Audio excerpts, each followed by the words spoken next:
नमस्कार दोस्तों। और क्या कह रही है ज़िंदगी में। मैं आज आप इसे घिसा पिटा भी कह सकते हैं, एक बहुत चर्चित विषय लेकर हाजिर हूँ। कई बार इस पर चर्चा हो चुकी है, पर अभी हाल ही में मुझे फिर ऐसे लोगों से मुलाकात हुई तो वो विषय पुनः उठा। तो मैंने सोचा एक बार फिर से बात करने में कोई हर्ज नहीं है।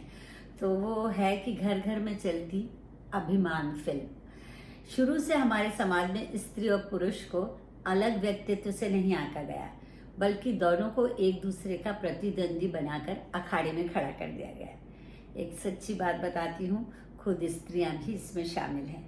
उन्हें अच्छा नहीं लगता कि उनकी बहू उनके बेटे से ज्यादा कमाए।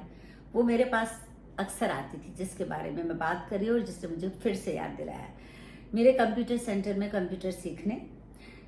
घर की स्थिति वैसे बहुत अच्छी नहीं थी और ऊपर से दकियानुसी सास ने पैसे की तंगी देखकर, वैसे वो दकियानुसी थी पर पैसे की तंगी को देखकर बहू को नौकरी की परमिशन दे दी।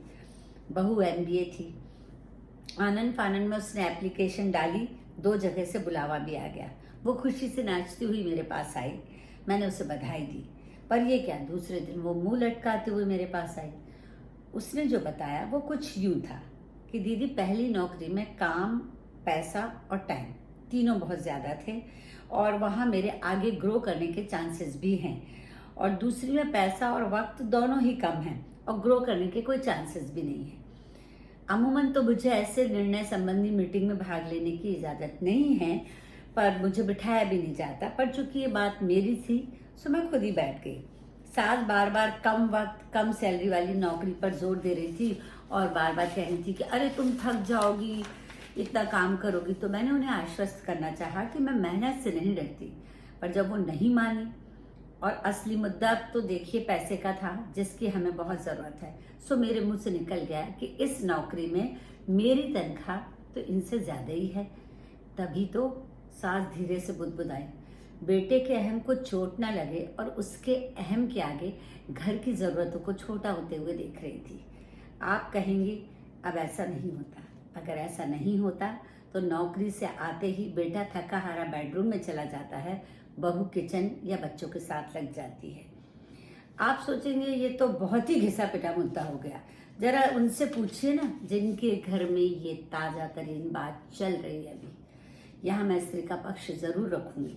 मुझे पति पे हावी समझा जाता है, उसका कहना था, मुझे पति पे हावी समझा जाता है।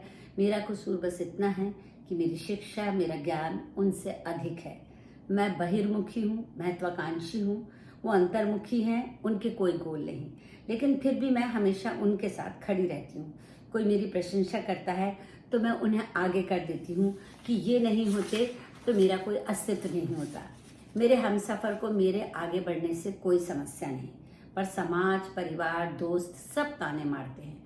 विदेशों में तो खैर चलो हाउस हस्बैंड की प्रथा है। अगर हमें स्त्री पुरुष पे बराबरी चाहिए तो ये भेदभाव तो छोड़ना होगा कि कौन ज़्यादा काम करता है, कौन ज़्यादा कमाता है।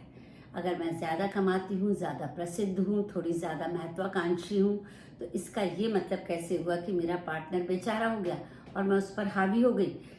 हो सकता है वो अपनी पसंद की फील्ड में ज़्यादा योग्य हो, जो उसे अभी तक नहीं मिल पाई हो। हम अपनी लड़ाई साथ मिलकर लड़ लेंगे और अपनी समस्याएं भी सुलझा लेंगे अगर आप हमारे बीच में ना आए। ये उसने मुझसे कहा था। खैर बदलाव आ रहा है, हमें भी बदलना होगा। दोनों के पेशे का सम्मान करना होगा। 2 प्यार करने वालों के बीच तेरा मेरा कम ज़्यादा नहीं होता। उन्हें तू और मैं की जगह हम रहने देना होगा और कहना होगा एक दूसरे से सुबह सवेरे।